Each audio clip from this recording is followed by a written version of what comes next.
Hello friend, मैं अनूप कुमार स्वागत करता हूं आपका अपने यूट्यूब चैनल पर। तो आज हम पढ़ेंगे हिस्ट्री क्लास 8 पाठ 8। पाठ का नाम है भारत में राष्ट्रवाद का उदय एवं विकास। पाठ का नाम क्या है? भारत में राष्ट्रवाद का उदय एवं विकास। तो अब हम स्टार्ट करते हैं क्लास को। आधुनिक भारतीय राष्ट्रीय आंदोलन बुनियादी तौर पर विदेशी आतिथ्य की चुनौतियों के जवाब के रूप में उदित हुआ एवं ब्रिटिश शासन की परिस्थितियों ने भारत जनता में राष्ट्रीय भावना को विकसित करने में सहायता दी। मतलब कि जो आधुनिक मतलब पुरानी भारत के और राष्ट्रीय आंदोलन के बुनियादी उसूल तौर तरीके थे, उन पर विदेशियों का आध्यात्मिक हो चुका चुनौतियां थी और जिसके जवाब के प्रति उत्तरदायी थे। वह ब्रिटिश शासन की परिस्थितियों में भारत की जो जनता थी उसमें राष्ट्र की भावना की उदय विकसित करने में सहायता। राष्ट्रीय भावना विकास के कारण, जो राष्ट्र की भावना और विकास की भावना भारत के लोगों में विकसित हुई, उसके क्या कारण थे? उसके निम्नलिखित कारण थे। तो भारत की राजनीतिक एकता। पहला कारण क्या था? भारत की राजनीतिक एकता। अंग्रेजी शासन में एक ही अधीनता, एक ही समस्या थी। एक से ही कानूनों ने भारत को एक से सांचे में ढालना आरंभ। मतलब अंग्रेजी शासन की जो अधीनता थी वह भारत में एक ही समस्या थी कि भारत में जो कानून था अंग्रेजी, वह एक ही शीशे में सभी लोगों को ढालना चाहता था।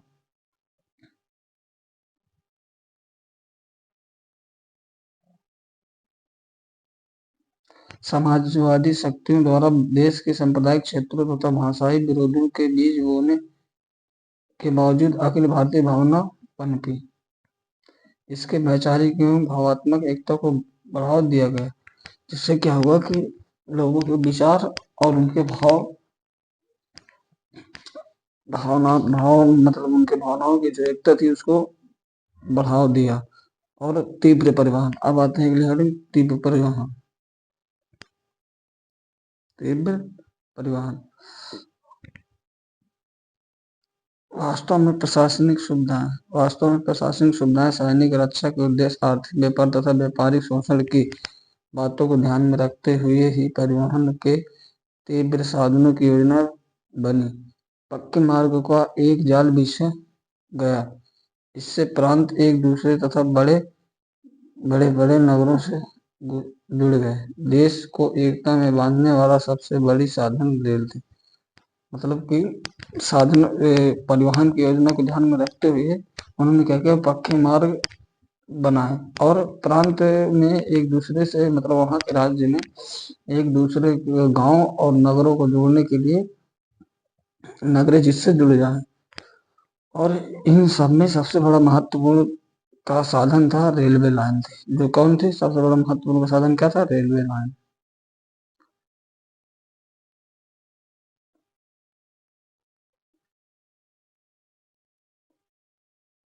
डाक तथा संचार व्यवस्था।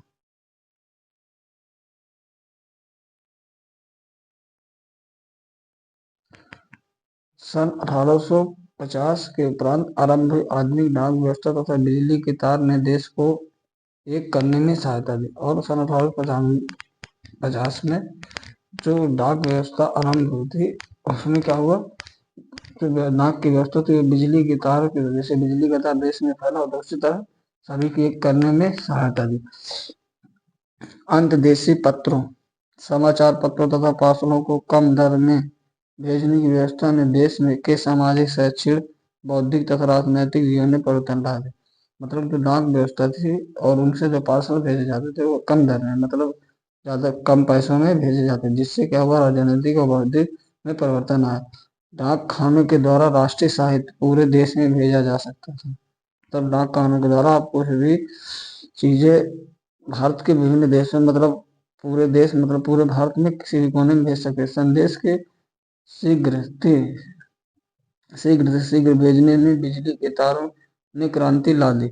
आधुनिक संचार के साधन में भारत के भिन्न भिन्न भागों में रहने वाले लोगों एक दूसरे से संबंध बनाए रखने में सहायता मिली, जिससे उन्हें राष्ट्रवाद को बढ़ावा मिला। और जो आधुनिक के संसाधन है, इन्होंने इनसे क्या हुआ, भारत के जो विभिन्न भाग में लोग रहते थे उनसे एक दूसरे से संबंध बनाने में क्या किया, सहायता मिली, और जो राष्ट्र की भावना थी उसे बढ़ावा दिया। नए बुद्धिजीवी वर्ग, जो नए वर्ग के लोग थे, बुद्धिजीवी नए वर्ग के लोग थे, उनके बारे में समझते हैं।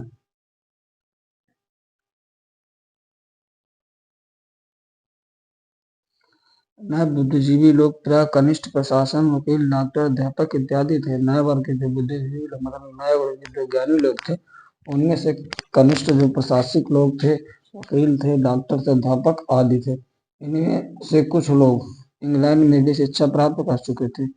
उन्होंने वहां इन राजनीतिक संस्थाओं की व्यवस्था भी देखी थी। यहाँ लौटने पर उन्हें यह अनुभव हुआ कि उनके अनेक मौलिक अधिकार शून्य के बराबर और वातावरण में दस्ता ही दस्ता है। मतलब जब वो इंग्लैंड से, जो लोग इंग्लैंड में शिक्षा मतलब पढ़ाई कर रहे थे भारत के, उन्होंने यहाँ आकर देखा कि भारत की राजनीतिक जो संस्थाएं, उनकी व्यवस्था देखी, और उन्होंने यहाँ लौटने पर देखा कि यहाँ के लोगों के जो मौलिक अधिकार हैं, उन्हें उनमें क्या है, कोई भी उनको यहाँ के लोगों को लाभ नहीं मिलता और शून्य बताया। अंग्रेजी पढ़े लिखे बुद्धिजीवी वर्ग अपने राजनीतिक अधिकारों से, जो अंग्रेजी लोग थे वह अपने अधिकारों से क्या थे, परिचित थे। मतलब जो पढ़े लिखे लोग हैं अपने उन्हें अपने अधिकारों से परिचित थे। उन्होंने अनुभव किया कि सन 1833 के चार्टर एक्ट तथा रानी विक्टोरिया ने सन 1858 में की गई घोषणा में दिए गए वचनों के बावजूद ऊंचे ऊंचे पदों के द्वारा भारतीयों के लिए बंद है। मतलब कि जो रानी विक्टोरिया ने घोषणा की थी, घोषणा पत्र में लिखा था, तो उन वचनों के बावजूद भी भारत के लोगों को ऊंचे ऊंचे पदों पर नहीं रखा जाता था, और उनके द्वारा ऊंचे पदों पर बैठने के लिए बंद थे।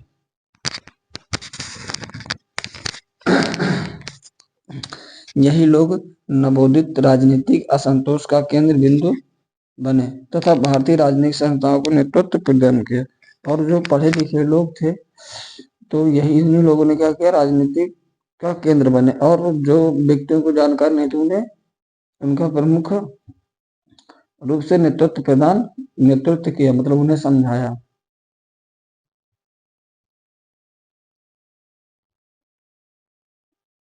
अंग्रेजी भाषा भारत के विभिन्न क्षेत्रों में स्थानीय बोलियों का प्रचलन था। और भारत के विभिन्न जो क्षेत्र थे उनमें क्या था, जो वहाँ की स्थानीय बोलियों का क्या था, प्रचलन था। भिन्न भाषाई क्षेत्रों के मध्य अंग्रेजी ने संपर्क भाषा की भूमिका का निर्माण किया, जिससे कश्मीर के दक्षिण ध्रुव तथा सभी क्षेत्रों के निवासी अपनी अपनी बात एक मंच पर रख सके। मतलब क्या था कि उन्होंने कश्मीर के लोग थे और दक्षिण ध्रुव के जो निवासी से सभी लोगों अंग्रेजी भाषा के जब वो संपर्क में आए, तो उन्होंने उन्हें अपनी अपनी बात रखने का मौका प्राप्त हुआ, क्योंकि जो अंग्रेज तो अंग्रेजी में कुछ बोलते थे तो भारत के लोगों को समझ नहीं आता था। इसलिए क्या करते थे, उनकी बातों में हाँ का हाँ मिलाते रहते थे, और जिससे जब वो अंग्रेजी सीख गए तो उनकी बातों को उन्हें मतलब समझ में आने लगा। तो उन्होंने क्या किया, अपनी अपनी बातें मंच और सबके सामने पेश कर सके।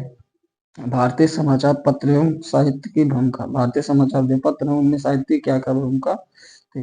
भारत में राष्ट्रीय भावना के विकास में भारतीय समाचार पत्र एवं साहित्य की ही महत्वपूर्ण भूमिका रही।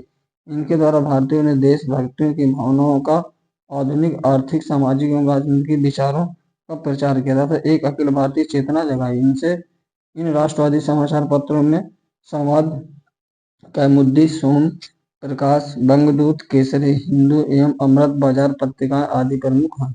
इस प्रकार साहित्य रचनाओं में आनंद मठ, भारत दुर्दशा, गीतांजलि आदि की प्रमुख राष्ट्रवाद महत्वपूर्ण भूमिका बने। मतलब कि जो भारतीय लोग थे उन्होंने क्या क्या भारत की अखिल भारतीय जो चेतना है उनको जगाई, और जो समाचार पत्र थे उनमें प्रकाश, बंधुता, केसरी, अमृत बाजार पत्रिकाएं आदि जो प्रमुख थी, इनमें रचनाओं में भारत की दुर्दशा के बारे में लिखा, और इनकी भावना महत्वपूर्ण लोगों को बताई, और जिससे लोगों में राष्ट्र की भावना जागृत हुई। अंग्रेज शासकों का नस्ली दमन।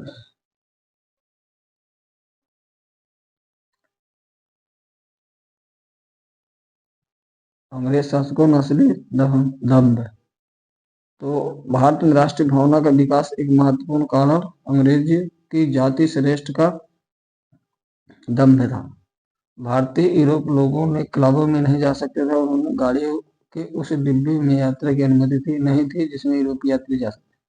मतलब अंग्रेजी शासकों की नस्री से दम्भ थी कि उन्हें भारत के लोगों को जाति भारत के अंग्रेजी जो जाति थी उन्हें श्रेष्ठ अंग्रेजी लोग थे वो अपने आप को श्रेष्ठ मानते थे और भारत में लोग जो भारत में यूरोप के लोगों के लिए क्लब हुआ करती है जहाँ लोग पार्टी वाल्टी किया करते हैं वहाँ उन्हें जाने की अनुमति नहीं थी उनको भारत के लोगों को और उन्हें ट्रेन के उस डिब्बे में भी सफर करने की अनुमति नहीं होती थी जिसमें यूरोप के यात्री सफर करते हैं।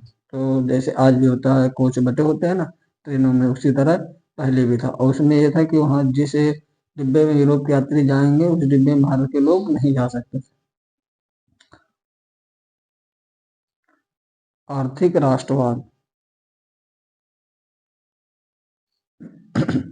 अंग्रेजों के पक्षपात आर्थिक तथा राजस्व नीति की प्रक्रिया के रूप में भारत में राष्ट्रवाद का उदय हुआ। 19वीं शताब्दी के पूर्व गोलार्ध में इंग्लैंड अभ्युदय क्रांति का नेता था। मतलब अंग्रेजों के पक्षपात और मतलब अंग्रेज एक तरफ से अपने ही लोगों को जो पक्षपात करते थे पक्षपात का मतलब ये था अपना ही देखना। तो इसमें क्या हुआ कि भारत के लोगों में राष्ट्रवाद उदय हुआ और उन्होंने पूर्व गोलार्ध में इंग्लैंड की औद्योगिक क्रांति का नेता था जो उसे अपने सस्ते कच्चे माल तथा तैयार माल के लिए एक मंडी चाहिए थी।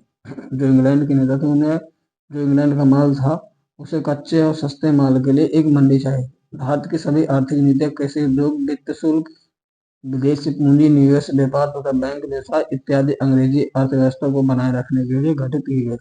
मतलब अंग्रेजों ने अपने अपने अर्थव्यवस्था को बनाए रखने के लिए क्या क्या था अपने काम धंधे को बनाए रखने के लिए उन्होंने निम्न जगह में विदेश में निवेश किया था जिसे उन्होंने कृषि उद्योग खोले और शुल्क पूंजी निवेश खोला विदेशी व्यापार के लिए बैंक और कार्य करने के लिए व्यवसाय आदि की अर्थव्यवस्था बनाए रखा।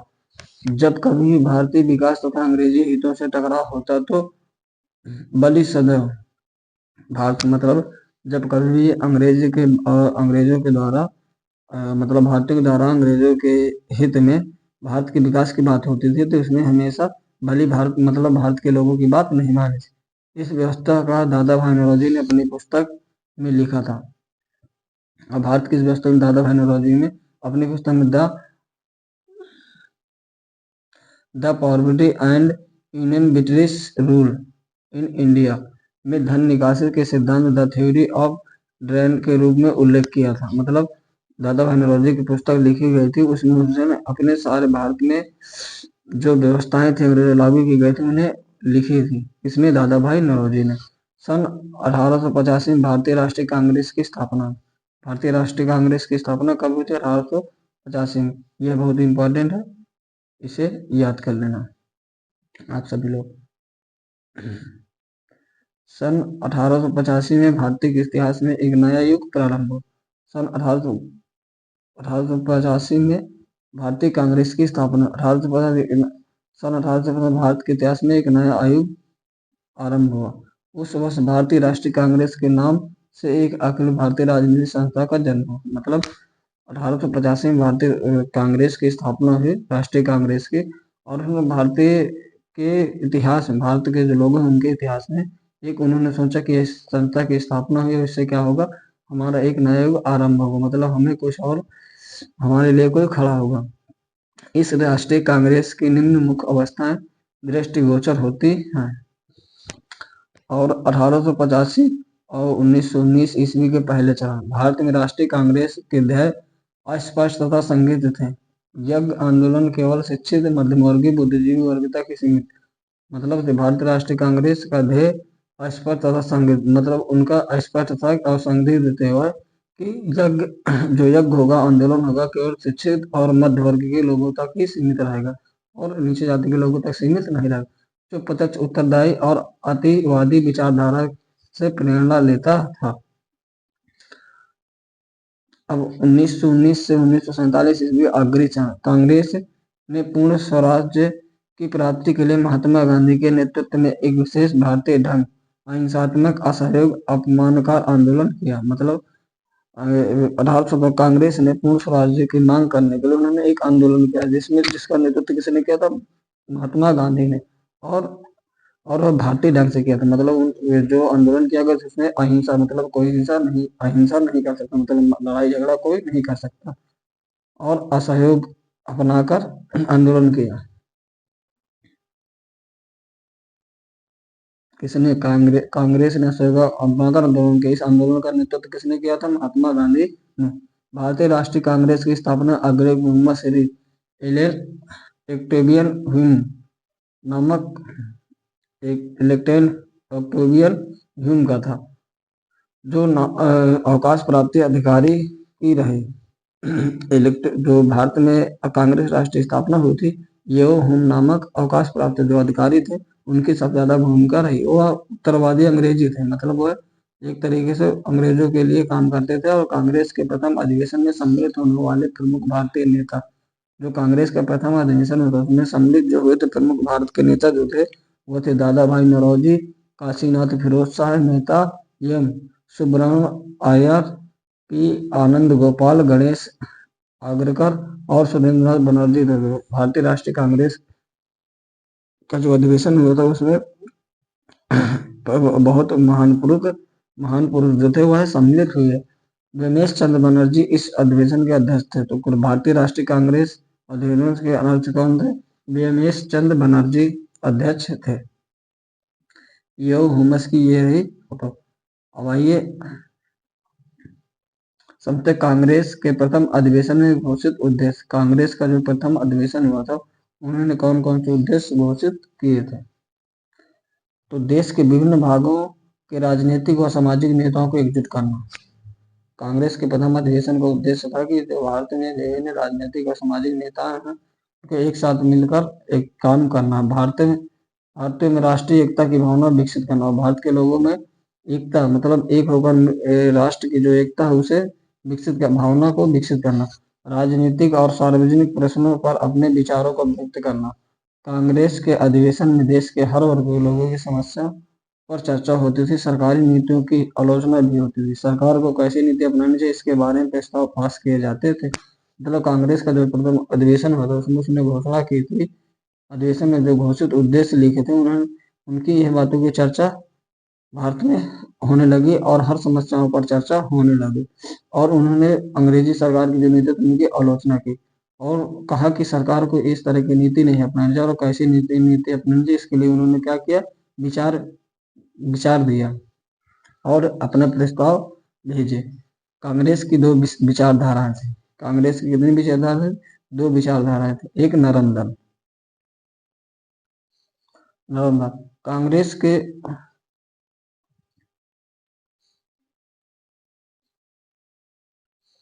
नरम दल कांग्रेस के वो नेता जो शांतिपूर्वक वैज्ञानिक ढंग से देश की आवश्यकताओं को पूरा करना चाहते थे, वो उत्तरवादी कहलाए। मतलब नरम दल के जो नेता थे वह देश में शांतिपूर्ण ढंग से कार्य करना चाहते थे और उनका विश्वास था कि अगर जनमत को भरा जाए तो प्रार्थना पत्रों में संभाव। उनका यह विचार था कि अगर हम क्या कहते हैं, अगर हम जनमत को, मतलब जनता को उभारे, जनता की सलाह लें तो यह उनके लिए आसान है। और दूसरा स्वदेशी आना। अपने देश के कई लोगों द्वारा बनी चीजों का उपयोग भारत में स्वदेशी का विचार पनपने लगा। वो कहते थे कि हम अपने उद्योग लाएंगे, अपने स्कूल कॉलेज खोलेंगे, गांव के लोगों के बीच काम करके उनकी समस्याओं को दूर करें। हम अपनी पंचायत और कचहरी लगाएंगे। हम अपने विकास के लिए अंग्रेजों पर निर्भर नहीं रहेंगे और आत्मशक्ति बढ़ाएंगे। मतलब दूसरा था स्वदेशी आंदोलन। उन्होंने कहा था कि हम अपनी चीज, भारत में बनी जो चीजें हैं उनको अपनाएंगे और भारत में बनी चीजों को अपनाएंगे और अपने स्कूल कॉलेज खोलेंगे। जो हमारी समस्या होंगी उन्हें हम स्वयं दूर करेंगे और जिससे हम अपनी पंचायत कचहरी लगाएंगे अपने देश के विकास के लिए और अपना विकास के लिए हम अंग्रेजों पर निर्भर नहीं रहेंगे। चर्चा कीजिए यह क्यों सोचते हैं कि बहिष्कार और स्वदेशी कार्यक्रमों से देश को स्वराज्य मिल पाएगा। अब आप सोचिए कि अंग्रेज मतलब भारत के लोग ऐसा क्यों करते हैं कि उन अंग्रेज की चीजों का बहिष्कार करेंगे जिससे उन्हें स्वयं का स्वराज मिल पाएगा।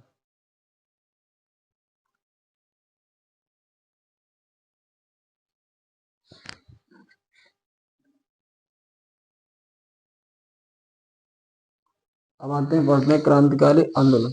ब्रिटिश शासन द्वारा राष्ट्रीय आंदोलन के क्रूर दमन के कारण कुछ देशभक्तों ने स्वतंत्रता प्राप्ति के लिए शस्त्र क्रांति का मार्ग अपनाया। क्रांति शीघ्र परिणाम के इच्छुक थे। बंगाल, पंजाब और महाराष्ट्र में क्रांतिकारी आंदोलन ने गति प्राप्त कर ली थी। इनका विश्वास था कि क्रांति से ही देश आजाद कराया जा सकता। और जो क्रांतिकारी आंदोलन हुए, इनका विश्वास यह था कि अगर देश को आजाद कराना है तो हम क्रांति के द्वारा ही आजाद करा सकते हैं। क्रांतिकारियों ने बंगाल में अनुशील समिति की स्थापना की। खुदीराम बोस, प्रफुल्ल चंद्र चाकी और अरविंद घोष प्रमुख क्रांतिकारी थे। तो प्रमुख क्रांतिकारी खुदीराम बोस थे, प्रफुल्ल चाकी और अरविंद घोष प्रमुख क्रांतिकारी थे। महाराष्ट्र के चपेरकर भाइयों की भी इस प्रकार के आंदोलन में महत्वपूर्ण भूमिका थी। इस आंदोलन को व्यापक बनाने के लिए क्रांतिकारी समाचार पत्रों का प्रशासन शुरू किया गया और बंगाल के संज्ञा और उगांडा तथा महाराष्ट्र का काल प्रमुख समाचार पत्र थे। मतलब कि बंगाल में एक समाचार पत्र था संध्या और युगांतर तथा महाराष्ट्र में काल समाचार था जो प्रमुख था। और उन्होंने आंदोलन की जो आंदोलन का जो व्यापक था उसे क्या किया, क्रांति समाचार पत्रों में लिखना चालू कर दिया और जिससे लोगों में क्रांति आंदोलन और क्रांतिकारी की भावना जगे।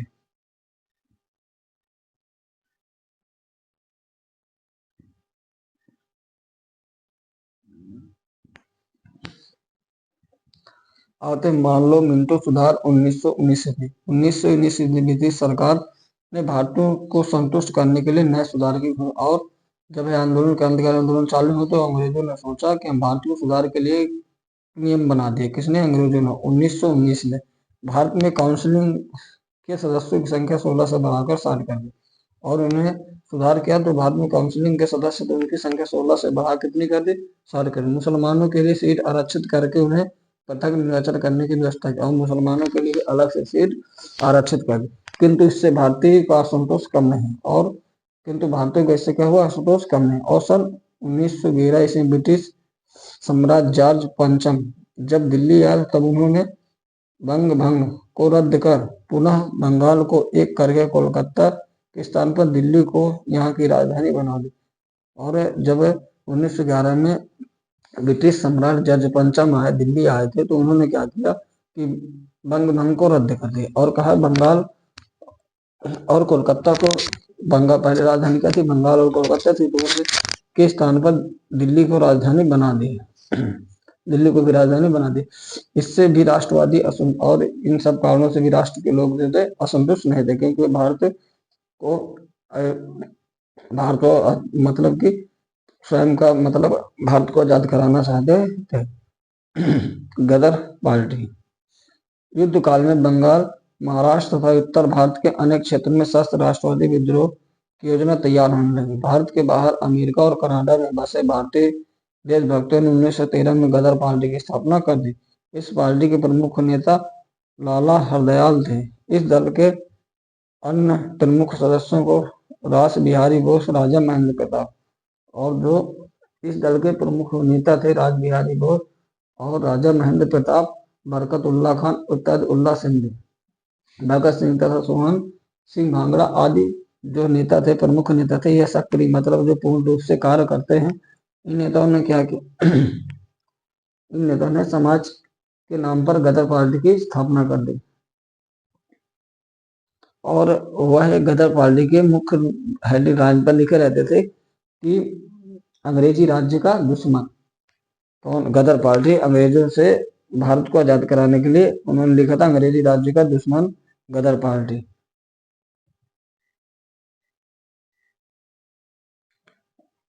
बरकत उल्ला, उबैद उल्ला सिंधी, भगवान सिंह तथा सोहन सिंह भांगड़ा अधिक सक्रिय थे। गदर पार्टी की ओर एक सामाजिक पत्र गदर नाम से प्रकाशित होता। उनके प्रमुख पृष्ठ पर लिखा रहता था कि अंग्रेजी राज्य का दुश्मन।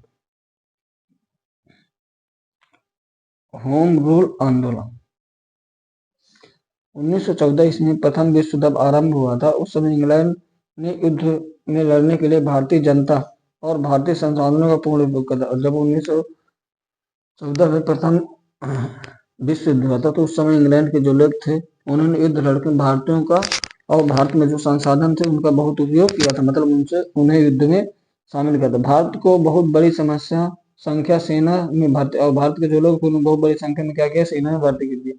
ब्रिटिश सरकार ने करोड़ रुपए भारत से ले जाकर युद्ध में खर्च किए थे, और ब्रिटिश जो अंग्रेजी सरकार थी वो करोड़ों रुपए भारत से ले जाकर युद्ध में खर्च किया। युद्ध काल में भारत में कुछ राष्ट्रीय नेता इंग्लैंड की मदद करने के पक्ष में थे। वो आशा करते थे इस मदद से बदले इंग्लैंड की सरकार भारत को स्वशासन की दिशा एवं सुविधाएं घोषित करेगी। कुछ भारतीय नेता युद्ध के दौरान इंग्लैंड पर दबाव डालना चाहते थे, और भारत के जो नेता थे कुछ वो चाहते थे कि जब प्रथम विश्व युद्ध हो रहा है तो इस युद्ध के बाद अंग्रेज जो लोग हैं, जो ब्रिटिश के जो लोग हैं, इंग्लैंड के लोग, वो क्या करें कि भारत में स्वशासन की सुविधा देती, मतलब आप अपना स्वयं का शासन करो, और वह भारत को आजाद मतलब स्वयं का शासन करने देगी, और उन्हें नियम में बदलाव करने। और इससे कुछ भारतीय नेता ऐसे थे कि वो चाहते थे कि इस युद्ध के दौरान इंग्लैंड में दबाव डाल दे जिससे स्वशासन के विषय में जल्द घोषणा कर देगा। और वह देखिए अगर इस युद्ध में हम फायदा उठा लेंगे तो अंग्रेज क्या करेंगे, स्वशासन मतलब स्वयं के शासन, हम भारत के लोग स्वयं शासन बना सकते हैं, इसके लिए क्या करेंगे, जल्द घोषणा कर देंगे। ब्रिटिश सरकार ने युद्ध बंद होने के बाद कांग्रेस की मांग पूरा करने का आश्वासन दिया था। और जो ब्रिटिश की सरकार थी उन्होंने क्या किया था कि कहा था कि अगर प्रथम विश्व युद्ध जब बंद हो जाएगा इसके बाद हम तुम्हारी मांगों को पूरा करेंगे। इस आधार पर भारतीयों ने विश्व युद्ध में ब्रिटिश सरकार की सहायता की, किंतु युद्ध की समाप्ति में अंग्रेजों अपने वादे से मुकर गए। और इन सब बातों को देखते हुए भारत के लोगों ने क्या किया कि जब ब्रिटिश हमारी मांगों को पूरा करेगी तो हम क्यों ना युद्ध में इनकी सहायता करें। किंतु जब युद्ध समाप्त हुआ तो ब्रिटिश अंग्रेजों ने जो बातें कही थी वो इन बातों से अपने मुकर गए, मतलब उन्होंने पूरा नहीं किया। 1916 ईस्वी आते आते कांग्रेस दोनों नरम एवं गरम दलों और दूसरी ओर कांग्रेस एवं मुस्लिम लीग में समझौता हो गया। इसी समय श्रीमती एनी बेसेंट एवं लोकमान्य बाल गंगाधर तिलक ने होम रूल आंदोलन प्रारंभ कर दिया। मतलब कांग्रेस में जब उन्होंने देखा कि अंग्रेजों ने हमारी बातों को पूरा नहीं किया, और उन्होंने फिर भारत के लोगों ने क्या किया, होम रूल आंदोलन आरंभ कर दिया। और कब 1916 आते थे, और नरम एवं गरम दल ने अब मुस्लिम लीग, और जो भारत में कांग्रेस और मुस्लिम लीग समझौता हो गया था।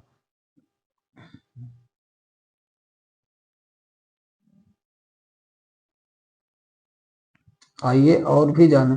सन 1895 1905 में छोटे एशियाई देश जापान ने बड़े देश चीन और पश्चिमी देश रूस को युद्ध में हराया था।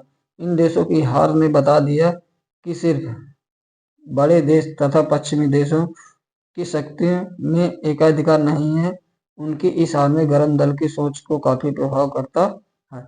मतलब 1895 1905 में छोटे एशिया के देश और जापान, बड़े देश चीन और पश्चिमी रूस ने जो युद्ध को हराया था, इन देशों की हार ने बता दिया कि बड़े देश तथा पश्चिमी देश की शक्तियों में जो है एक मतलब यह लोग एक नहीं है। उनकी इस हार में गरम दल और नरम दल की सोच काफी प्रभावित किया। इस सोच ने सन 1914 में प्रथम विश्व युद्ध हुआ जिसमें इंग्लैंड, फ्रांस, इटली, रूस और जापान के देश थे।